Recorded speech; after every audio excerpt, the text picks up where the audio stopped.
Hello everyone. In this video, we will cover the part 2nd of chapter 1, the sound of music from Beehive book. In previous video, we have completed part 1 of this chapter. So you can check the part first link in the description box. The Sehnai of Bismillah Khan. Our second part is the Sehnai of Bismillah Khan. Before you read, do you know these people? क्या आप इन लोगों को जानते हो? What instrument do they play? और ये कौन सा इंस्ट्रूमेंट प्ले करते हैं? यहाँ पे आप देख सकते हो ये सारी पर्सनैलिटीज हैं जो ग्रेट पर्सनैलिटीज हैं. Think of the Sehnai and the first thing you will probably imagine is a wedding or a similar occasion or function.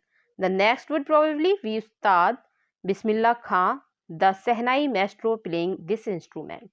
तो यहाँ पे यही बताया गया है कि सहनाई के बारे में आप सोचते ही जैसे ही आप सोचते हो तो आपके माइंड में सीधा वेडिंग या फिर सिमिलर ऑस्पिशियस ओकेजन जो भी एक अच्छा सा ओकेजन होता है उसके बारे में ही ख्याल आना शुरू हो जाता है और function related to the next would probably be Ustad Bismillah खां. और दूसरा जब आप सोचते हो तो बिस्मिल्लाह खां की याद आ जाती है कि हाँ वो सहनाई के मैस्ट्रो हैं, उस्ताद हैं बिस्मिल्लाह खां जो कि इस इंस्ट्रूमेंट को प्ले करते हैं. तो स्टार्ट करते हैं. Emperor Aurangzeb. Emperor Aurangzeb banned the playing of a musical instrument called pungi in the royal residence for it had a shrill unpleasant sound. जो एम्परर औरंगजेब थे, ओके, एम्परर औरंगजेब, सम्राट औरंगजेब ने अपने महल में पुंगी नाम का एक म्यूजिकल इंस्ट्रूमेंट, ओके, वाद्य यंत्र बजाने पर क्या कर दिया? बैंड लगा दिया. बैंड मीन्स होता है रोक लगा देना कि अब ये नहीं चलेगा. तो उन्होंने बैंड लगा दिया था. क्यों लगाया था? क्योंकि it has a shrill unpleasant sound. उसका जो साउंड था वो श्रिल था. श्रिल मीन्स होता है शार्प, तीखी आवाज, कर्कश आवाज जो अच्छी ना लगे. So pungi become the generic name of reeded noise maker. जो पुंगी है बिकम द जेनरिक नेम, ये उसका जेनरिक नेम है. Generic name means a name given to a class और ग्रुप एज अ होल. सभी लोगों ने जैसे एक साथ दे दिया हो उसका name. For readed noise maker. और रीडेड मीन्स होता है मेड ऑफ रीड, मीन्स ये जैसे बांस वगैरह होता है उसकी बनी हुई होती है और ये बहुत ही ज्यादा शोर करती है. Few had thought that it would one day B revived. इसलिए क्या किया था राजा ने? उस पे जो सम्राट थे औरंगजेब, उन्होंने उस पे बैंड लगा दिया था कि ये नहीं बजाया जाएगा. Few had thought that it would one day B revived. शायद ही किसी ने सोचा होगा कि किसी दिन इसको क्या किया जाए? रिवाइव्ड किया जाए. Revived means come back again, दोबारा से इसको लाया जाए. A barber of a family of professional musicians who had access to the royal palace decided to improve to tonal quality of the pungi. एक बहुत ही ज़्यादा प्रोफेशनल म्यूजिशियन की जो फैमिली थी उससे बार्बर जो था नाई वो बिलोंग करता था और उसके means who had access to the royal palace, और उसके जो संबंध थे वो शाही महल तक भी थे. ओके, उसकी जो पहुंच थी वो शाही रॉयल पैलेस तक भी थी. तो उसने डिसाइड किया to improve the tonal. Tonal quality होती है क्वालिटी ऑफ साउंड, आवाज को इम्प्रूव करने की. क्वालिटी ऑफ द पुंगी, किसकी आवाज को इम्प्रूव करने की? पुंगी की. कि उसने ये डिसाइड कर लिया कि वो अब क्या करेगा? जो पुंगी है उसकी आवाज को सुधारेगा. ही choose a pipe with a natural hollow stem that was longer and broader than the pungi. अब उसने एक नेचुरल होलो पाइप लिया, होलो स्टेम ली, एक तना जैसे लकड़ी वगैरह ले लेते हैं उसको ले लिया और उससे पुंगी को चेंज करने का होलो स्टेम लेकर that was longer and broader than the pungi, जो पुंगी से बहुत ही ज़्यादा लंबी भी थी, ब्रॉडर भी थी, थोड़ा चौड़ी भी थी, उस तरह की उसने स्टेम को ले ली and made 7 holes on the body of the pipe, और उसने उसकी बॉडी पे जो पाइप लिया था उसमें 7 होल्स कर लिए, 7 होल कर लिए उसमें। When he played on it, जब वो उसे बजाना शुरू किया उसने उसको, closing and opening some of these holes, जब उसने कुछ उसके होल्स खोल कर और बंद कर कर धीमे धीमे बजाया, तो soft and melodious sound were produced. उससे क्या हुआ, एकदम से सॉफ्ट और मेलोडियस, बहुत ही अच्छा मेलोडियस, म्यूजिकल, मधुर आवाज उससे निकलने लगी। He played the instrument before royalty and everyone was impressed. उसने उस इंस्ट्रूमेंट को सम्राट और उसके फैमिली के जो दूसरे मेंबर्स थे उनके सामने बजाया। उससे सभी लोग बहुत ही ज़्यादा इम्प्रेस्ड हो गए थे। The instrument so different from the pungi, जो इंस्ट्रूमेंट था, जो नया उसने वाद्य यंत्र बनाया था, वो डिफरेंट था पुंगी से। Had to be given a new name, इसलिए उसको नया नाम देना था। एज द स्टोरी गोज, जैसा कि कहानी बताती है, since it was first played in the साहस chamber and was played by a nai barber, the instrument was named the सहनाई, क्योंकि इसे सबसे पहले शाह जो सम्राट थे उनके चैम्बर कमरे में बजाया गया था और इसको बजाने वाला एक बार्बर था, नाई था, और इसीलिए इस इंस्ट्रूमेंट का नाम सहनाई रखा गया।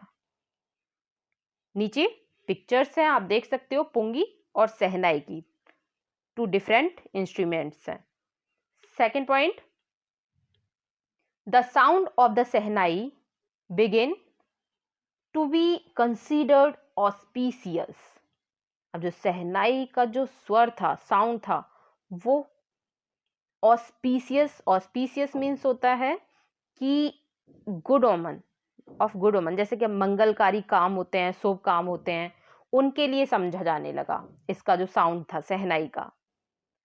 And for this reason it is still played in temples and is an indispensable component of any North Indian weddings। और इसी कारण ये अब भी टेम्पल्स में बजाया जाता है सहनाई को, और इसको प्ले किया जाता है नॉर्थ इंडियन वेडिंग्स में, जो उत्तर भारत की शादियां होती हैं उनमें प्ले किया जाता है। और इसको बहुत ही ज़्यादा डिस्पेंसिबल मीन्स होता है एब्सोल्युटली नेसेसरी, मीन्स नेसेसरी माना जाता है कि इसको अवश्य ही बजाया जाए।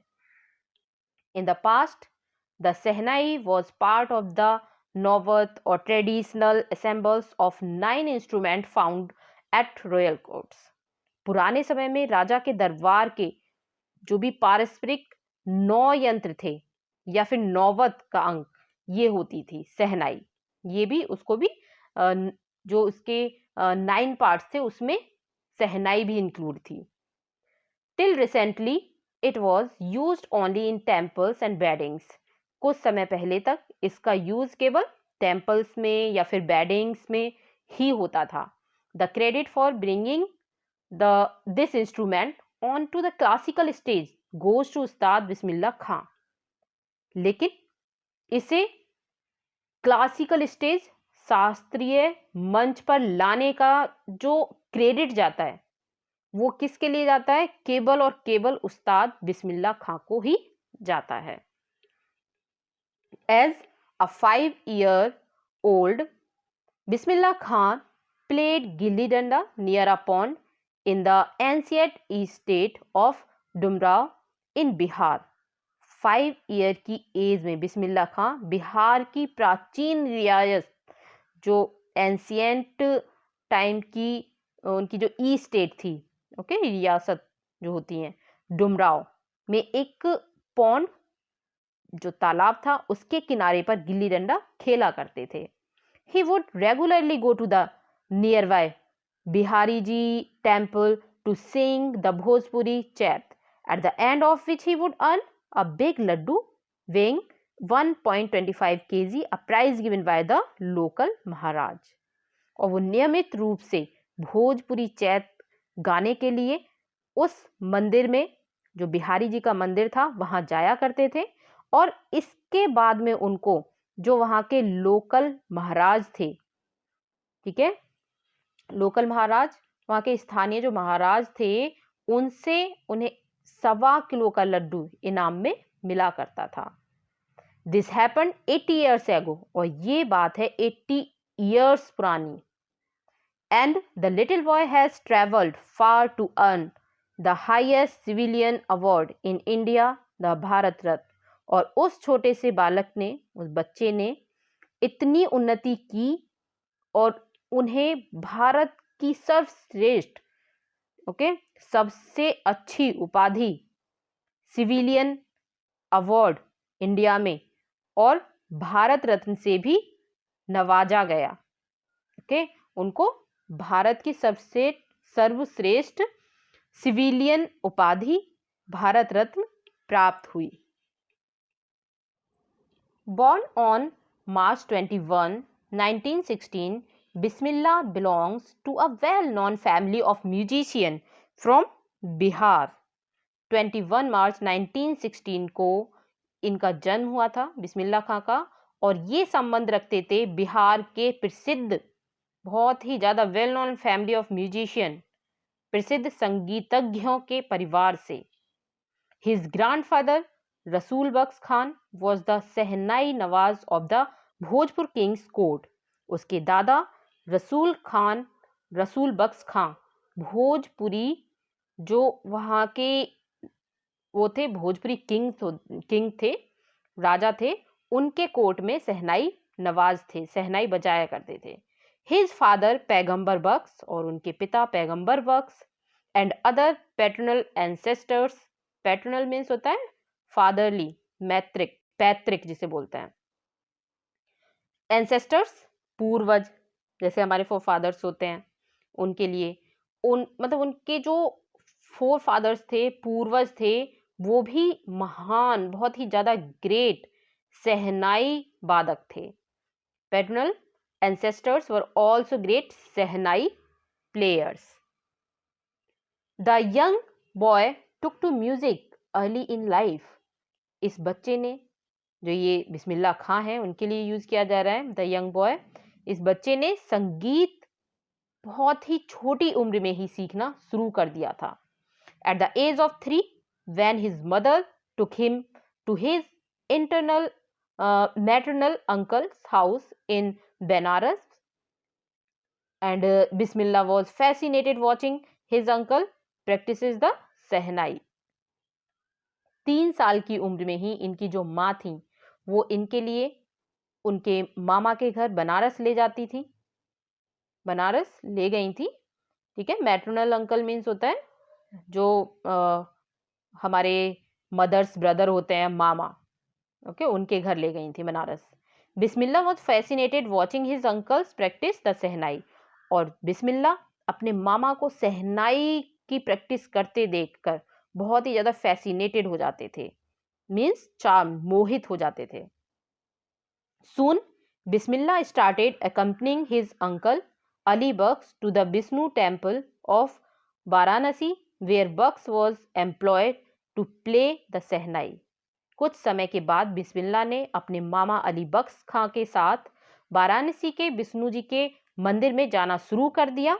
वहां उनके मामा सहनाई बजाने वाले के रूप में लगे हुए थे, काम करते थे। Ali Baksh would play the Sehnai and Bismillah would sit captivated for hours on end. Ali बख्श सहनाई बजाते थे और बिस्मिल्लाह घंटों तक लगातार मंत्रमुग्ध होकर बैठा रहता था, मीन्स उनको देखते रहते थे। Slowly he started getting lessons in playing the instrument and would sit practicing throughout the day. और धीमे धीमे उन्हें इस इंस्ट्रूमेंट को बजाने के लेसन मिलने लगे और वो दिन भर उसका अभ्यास भी करते रहते थे। Slowly he started getting lessons in playing the instrument and would sit practicing throughout the day. For years to come, the temple of Balaji and Mangala Maiya and the bank of the Ganga became the young apprentice favorite haunt where he could practice in solitude. आने वाले अगले कई सालों तक बालाजी और मंगला मैया के मंदिर और गंगा तट पर ये जो बिस्मिल्लाह खां हैं ये वहां जाते थे, और ये इनका सबसे ज्यादा, जैसे हम बोल सकते हैं कि फेवरेट हॉन्ट मीन्स होता है कि place where one visit frequently, सबसे पसंदीदा जगह बन चुकी थी, और वहां ये एकांत में जाके बैठ जाते थे और वहीं पे अपने लेसन की प्रैक्टिस करते थे. सॉलिट्यूड मीन्स होता है लॉनलीनेस, एकांत में. The flowing water of the Ganga inspired him to improvise and invent rags that were earlier considered to be beyond the range of the Sehnai. जो वहां का फ्लोइंग वाटर होता था गंगा का बहता हुआ जल, उससे ये इंस्पायर्ड हुए, प्रेरित हुए, और इन्होंने तत्काल ही उन नए रागों की रचना कर ली जो पहले सहनाई के सीमा क्षेत्र से बहुत दूर समझे जाते थे. इन्होंने नई ऐसी रचना की, नया ऐसा क्रिएशन किया जो कि पहले कभी नहीं हुआ था, और वो बहुत दूर तक की बात थी. लेकिन अब उन्होंने उस सहनाई के सीमा के क्षेत्र में बहुत ही ज्यादा आगे बढ़ चुके थे और नए नए राग्स क्रिएट थे इन्होंने. At the age of 14, Bismillah accompanied his uncle to the Allahabad music conference. 14 साल की उम्र में बिस्मिल्लाह अपने मामा के साथ इलाहाबाद संगीत सभा में गए. At the end of his recital, Ustad Faiyaz Khan patted the young boy's back and said, work hard and you shall make it. और फिर जब जो म्यूजिक सभा जो थी वहां पे वो रिसाइटल हो गई थी, रिसाइटल मीन्स प्लेइंग, सब कुछ कंप्लीट हो चुका था. उसके बाद सबसे बाद में उस्ताद फैयज खान ने इनके लिए, बिस्मिल्लाह खां के लिए, उनकी पीठ को थपथपाया और कहा, परिश्रम करो, हार्ड वर्क करो और सफल हो जाओगे. With the opening of the all India radio in Lucknow in 1938 came Bismillah's big break. He soon became an often heard Sehnai player on radio. 1938 में लखनऊ में ऑल इंडिया रेडियो के खुल जाने से बिस्मिल्लाह को एक बड़ा मौका मिला. वो शीघ्र ही सबसे पहले सुने जाने वाले सहनाई वादक बन गए थे रेडियो पर. When India gained independence on August 15, 1947, Bismillah Khan became the first Indian to greet the nation with his Sehnai. जब 15 अगस्त 1947 को इंडिया इंडिपेंडेंस हुआ, उसने भारत ने स्वतंत्रता प्राप्त कर ली, तो बिस्मिल्लाह खां अपने सहनाई वादन से राष्ट्र का अभिवादन करने वाले पहले भारतीय थे. He poured his heart out into Rag Kafi from Radford to an audience which included Pandit Jawaharlal Nehru, who later gave his famous Triumph with Destiny speech. उसने अपनी जो बिस्मिल्लाह खाते अपनी भावनाओं को लाल किले से अपने जो भी ऑडियंस थी, सुनने वाले थे, उनके सामने बिल्कुल पोर्ड कर दिया, मीन्स उड़ेल दिया. और भी उनमें जो उनकी ऑडियंस थी उनमें थे पंडित जवाहरलाल नेहरू, वो भी शामिल थे. उनके बाद में ही, उसके बाद में नेहरू जी ने अपनी एक बहुत ही ज़्यादा फेमस स्पीच दी, और वो स्पीच थी ट्राइस्ट विद डेस्टिनी. मीन्स एक तरह से आप बोल सकते हो भाग्य से मुलाकात. ओके, डेस्टिनी मीन्स भाग्य, फेट, और ट्राइस्ट मीन्स मुलाकात, अपॉइंटमेंट टू मीट. ओके, तो उन्होंने अपनी एक फेमस स्पीच भी दी थी नेहरू जी ने, जब इन्होंने सबके लिए अपनी सहनाई बजा के मंत्रमुग्ध कर दिया था. उसके बाद नेहरू जी ने अपनी speech the. Bismillah Khan has given many memorable performance both in India and abroad. बिस्मिल्लाह खां ने भारत में और विदेश में कई मेमोरेबल अपनी परफॉर्मेंस दी, और वो बहुत ही ज़्यादा मतलब प्रसिद्ध भी थी. His first trip abroad was to Afghanistan, where King Jahir Shah was so taken in by the maestro that he gifted him priceless Persian carpet and other souvenirs. तो यहाँ पे उनकी जो पहली विदेश की यात्रा थी वो अफगानिस्तान की थी, जहाँ पर राजा जाहिर शाह इस उस्ताद से, बिस्मिल्लाह खां से इतने मोहित हुए कि उन्होंने इन्हें बहुत मूल्यवान ईरानी जो भी इनके कारपेट्स थे वो और भी कई चीज़ें दी, भेंट की. Okay, souvenirs means the token of memory, मतलब यादगार चीज़ें दी जिससे उनकी याद बनी रहे. The king of Afghanistan is not the only one to be fascinated with Bismillah music. Afghanistan के राजा ही एकमात्र ऐसे व्यक्ति नहीं थे जो कि बिस्मिल्लाह के संगीत से प्रभावित हुए थे, और भी लोग थे.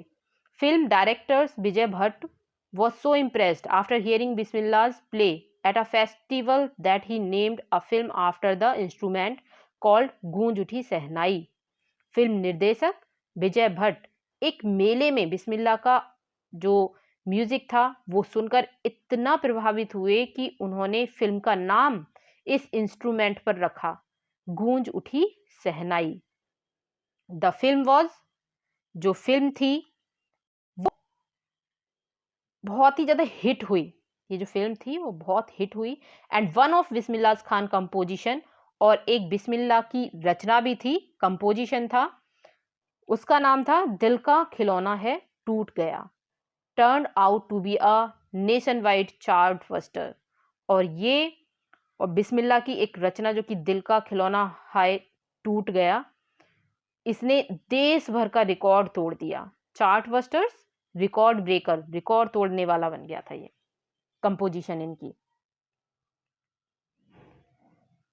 Despite this huge success in the, जो उनकी इसके बावजूद भी जो इनकी फिल्मी जगत में इतनी बड़ी, मतलब एक तरह से हम बोल सकते हैं सेल्यूलाइड मीन्स फिल्मी जगत में इनकी जो सक्सेस थी, प्रसिद्धि थी, वो बहुत फेमस हो गई थी पूरे वर्ल्ड में. Bismillah Khan ventures in film music were limited to 2, लेकिन फिर भी जो बिस्मिल्लाह खां हैं वो फिल्मी संगीत का प्रयास केवल 2 फिल्मों तक ही सीमित रख सके. विजय भट्ट गूंज उठी सहनाई एंड विक्रम श्रीनिवास कन्नड़ वेंचर सनधि अपन्ना. विजय भट्ट की गूंज उठी सहनाई और सनधि अपन्ना ये है विक्रम श्रीनिवास की. तो इन्हीं तक उनके जो वर्क थे वो सीमित रहे म्यूजिक का फिल्मी कैरियर में. I just can't come to term with the artificially and glamour of the film word, he says emphatically. और वो बोलते हैं कि मैं फिल्मी जगत की बनावट और तड़क भड़क के साथ समझौता नहीं कर सकता. बिस्मिल्लाह खां बोलते हैं कि मैं इसके साथ सहमत नहीं हूँ. वो बहुत ही एम्फेसाइज करके मीन्स पूरे जोर शोर के साथ इस बात को बोलते हैं कि मैं इस चीज़ से सहमत नहीं हूँ कि मैं फिल्मी जगत की जो दुनिया है, बनावट है, तड़क भड़क है, उसके साथ समझौता नहीं कर सकता. ये चीज़ वो पूरे जोरदार ढंग से कहते हैं. अब हैं इनके awards and recognition came thick and fast. इनके लिए बहुत अवार्ड और रिकॉग्निशन, सम्मान बहुत भारी संख्या में जल्दी जल्दी आने लगे थे क्योंकि ये फेमस हो चुके थे. Bismillah Khan became the first Indian to be invited to perform at the prestigious Lincoln Center Hall in the United States of America. बिस्मिल्लाह खां पहले भारतीय थे जिन्हें अमेरिका में प्रतिष्ठित लिंकन सेंटर हॉल में वादन प्रदर्शन करने के लिए निमंत्रित किया गया था. उनको इनविटेशन मिला था. और he also took part in the world exposition in Montreal, in the Cannes Art Festival and in the Osaka Trade Fair. और उन्होंने मॉन्ट्रियल में विश्व एक्सपोजिशन, कैनस में कला मेला और ओसाका ट्रेड मेला जो फेयर था उसमें, इन सभी में पार्ट लिया. ओके, हिस्सा लिया. So well known did he become internationally that an auditorium in Tehran was named after him. तहर मौसिकी उस्ताद बिस्मिल्लाह खां. अंतरराष्ट्रीय जगत में वो इतने प्रख्यात हो गए कि तेहरान में एक जो ऑडियंस थी, मतलब सुनने वाला जो श्रोता था, उसका नाम, ठीक है, जो उन्होंने सुना उसको, तो उसके नाम पर, उनके नाम मतलब उनके नाम पर, बिस्मिल्लाह खां के नाम पर ही ताहर मौसिकी उस्ताद बिस्मिल्लाह खां रखा गया. National words, national awards like the Padam Shri, the Padam Bhushan and the Padam Vibhushan were conferred on him. Means Padma Shri, Padma Bhushan और पद्म विभूषण जैसी राष्ट्रीय उपाधियां उनको प्रदान की गई. ओके, कन्फर्ड मीन्स होता है ग्रांटेड, मीन्स प्रदान की गई, दी गई उनके लिए, बिस्मिल्लाह खां के लिए. इन 2001 उस्ताद बिस्मिल्लाह खां was awarded India's highest civilian award, the Bharat Ratna. 2001 में उस्ताद बिस्मिल्लाह खां को भारत के सबसे सर्वोच्च असैनिक उपाधि भारत रत्न से, मीन्स भारत रत्न उनको दिया गया, सिविलियन अवार्ड दिया गया, भारत रत्न से प्रोत्साहित किया गया. With the coveted award resting on his chest and his eyes glinting with rare happiness, he said. ये ललचाने वाली उपाधि उनका जो चेस्ट था, छाती थी, उस पर टिकी नहीं. मीन्स उस पर एक तरह से हम बोल सकते हैं कि with the coveted award, coveted means होता है ग्रेटली डिजायर्ड, ललचाने वाला, award resting on his chest and his eyes glinting with rare happiness, he said. अब वो बोलते हैं कि ये ललचाने वाली उपाधि, ठीक है, वो टिकी रही थी थोड़ी टाइम तक उनके चेस्ट पर, और उनकी आंखें बहुत अद्भुत प्रसन्नता से चमक रही थी, खुशी के साथ, हैप्पीनेस के साथ. All I would like to say is, और उन्होंने कहा कि मैं केवल ये कहना चाहता हूँ, टीच योर चिल्ड्रन म्यूजिक, कि अपने बच्चों को म्यूजिक सिखाओ. This is Hindustan richest tradition, कि ये हिंदुस्तान की मूल्यवान परंपरा है.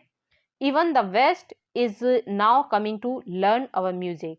अब तो जो वेस्ट है, पश्चिम वाले हैं, ठीक है, पश्चिम साइड वाले हैं, वो भी हमारा संगीत सीखने आ रहे हैं.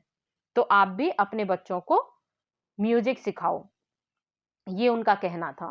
In spite of having travelled all over the world, Khan साहब, as he is fondly called, is exceedingly fond of Banaras and Dumrao, and they remain for him the most wonderful towns of the world. यहाँ पे बिस्मिल्लाह बोलते हैं कि विश्व भर में इतनी यात्रा करने के बाद भी खान साहब को, जैसे मीन्स खान साहब को वहाँ के जैसे लोग नहीं मिले, जो लोग उनको बहुत ही ज़्यादा प्यारे थे, लोग प्यार से उन्हें बुलाते हैं. बनारस और डुमराव बहुत ही अच्छा है, और वो उनके लिए संसार के सबसे अधिक अद्भुत एक तरह से टाउन है. ओके, मोस्ट वंडरफुल टाउन्स हैं वर्ल्ड के उनके लिए, बिस्मिल्लाह खां के लिए. A student of his once wanted him to head a shehnai school in the USA. एक बार उनका एक स्टूडेंट चाहता था कि वो अमेरिका, यूएसए में शहनाई के स्कूल के एक हेड बन जाएं, ओके, मुख्य बन जाएं. And the student promise to recreate the atmosphere of Banaras by replicating the temple there. और उनका स्टूडेंट जो था, उसने उनसे बोला कि मैं मंदिर की हूबहू बिल्कुल नकल करके, जैसे बनारस में बना हुआ है, वहाँ का जो एनवायरनमेंट है, उसकी रचना यूएसए में भी कर दूंगा, अमेरिका में भी कर दूंगा. But Khan Sahab asked him if he would be able to transport river Ganga as well. फिर खान साहब ने पूछा, क्या वहां पर तुम गंगा को भी उठाकर ले जाओगे, गंगा ला सकते हो वहां पर उठाकर. मीन्स मंदिर जो है, टेम्पल है, उसको क्रिएट कर सकते हो, लेकिन गंगा तो नहीं जा सकती है ना. Later he is remembered to have said, that is why whenever I am in for foreign country. I keep yearning to see Hindustan. While in Mumbai, I think of only Banaras and the holy Ganga. And while in Banaras, I miss the unique matha of Dumrao. अब बोलते हैं यहाँ पे बिस्मिल्लाह खां कि उसके बाद उस बात को याद करके उन्होंने कहा, यही कारण है कि जब मैं विदेश में होता हूं तो हिंदुस्तान की याद करता हूं, हिंदुस्तान को याद करता हूं. ओके, जब मैं फॉरेन कंट्री में होता हूं तो मुझे कहाँ की याद आती है? हिंदुस्तान की याद आती है. और वाइल इन मुंबई, और जब मैं मुंबई में होता हूं तो मैं केवल वाराणसी और पवित्र गंगा को याद करता हूं. I think Banaras and a Holi Ganga. And while in Banaras, और जब मैं बनारस में होता हूं तो मैं जो डुमराव है, ओके, डुमराव है, वहां का अद्भुत मट्ठे की कमी का अनुभव करता हूं, मिस करता हूं उसको. अब यहाँ पे ये थोड़ा सा रिटन है इधर ब्रैकेट में. Shekhar Gupta, when partition happened didn't you and your family think of moving to Pakistan? उनसे क्वेश्चन करते हैं बिस्मिल्लाह खां से. शेखर गुप्ता, जब बंटवारा हुआ तो क्या आपने और आपके परिवारजनों ने पाकिस्तान जाने की नहीं सोची? बिस्मिल्लाह खां बोलते हैं, गॉड फॉरबिड, ईश्वर ना करे, मी लीव बनारस, कि मुझे बनारस छोड़कर कभी जाना पड़े. I went to Pakistan once, एक बार मैं पाकिस्तान गया था. I cross the border just to say I have been to Pakistan, मैंने सीमा केवल जो बॉर्डर था इसलिए पार किया था कि मैं कह सकूं कि मैं पाकिस्तान गया था. I was there for about an hour, मैं वहां केवल 1 घंटा रहा. I said namaskar to the Pakistanis and salaam alaikum to the Indians, और मैंने पाकिस्तानियों को नमस्कार कहा और इंडियंस को, भारतीयों को वालेकुम सलाम कहा. I had a good laugh, और मैं फिर जोर से हंसा. रीडर्स डाइजेस्ट अक्टूबर 2005 में ये लिखा गया है. Ustad Bismillah Khan life is a perfect example. Ustad Bismillah Khan's life is a perfect example of the rich cultural heritage of India, on one that effortlessly accepts that a devout Muslim like him can very naturally play the Sehnai every morning at the Kasi Biswanath temple. Miss उस्ताद बिस्मिल्लाह खां का जो जीवन था, भारत की समृद्ध जो culture है, संस्कृति है, परंपरा है, उसका एक मेन उदाहरण है, एग्जाम्पल है इनकी लाइफ. और ऐसा है जो कि सहज भाव से ये स्वीकार करता है कि उनके जैसा श्रद्धालु, devote Muslim, okay, devote means believing strongly in a religion and obeying its laws and following its practices, means श्रद्धालु बोल सकते हैं हम, रिलीजियस. ओके, तो उनके जैसा श्रद्धालु मुसलमान भी स्वाभाविक रूप से प्रत्येक सुबह के समय काशी के विश्वनाथ मंदिर में शहनाई बजा सकता है. ओके, वो बजाते थे वहां पे जाके. तो उनके जैसा श्रद्धालु अभी कोई नहीं होगा. उस्ताद बिस्मिल्लाह खां का जीवन बहुत ही ज़्यादा अच्छा रहा है. परफेक्ट एग्जाम्पल है ये सभी के लिए, cultural heritage of India, India के कल्चरल हेरिटेज के लिए. One that effortlessly accept that a devout Muslim like him can very naturally play, और फिर भी वो वेरी नेचुरली प्ले करते थे शहनाई को every morning at the Kashi Vishwanath temple, Kashi के विश्वनाथ टेम्पल पर. Ustad Bismillah Khan passed away on 21st August 2006. Ustad Bismillah Khan passed away means उनकी डेथ हो गई थी 21 अगस्त 2006 में. The age of 90 means 90 years के हो चुके थे वो, तब उनकी डेथ हुई थी. After a prolonged illness means एक लंबी बीमारी के कारण. He was given a state funeral and the government of India declared one day of national morning. He was given a state funeral, उनको स्टेट फ्यूनरल दिया गया था. And the government of India, जो इंडिया की government थी, उसने declare किया था one day of national morning means मौन, शोक. वन डे का नेशनल मौन मीन्स एक दिन का शोक, उनके लिए शोक सभा दी गई थी. सो We have completed this chapter in this video. If you like this video, subscribe, comment, like and share to your friends also. Thank you.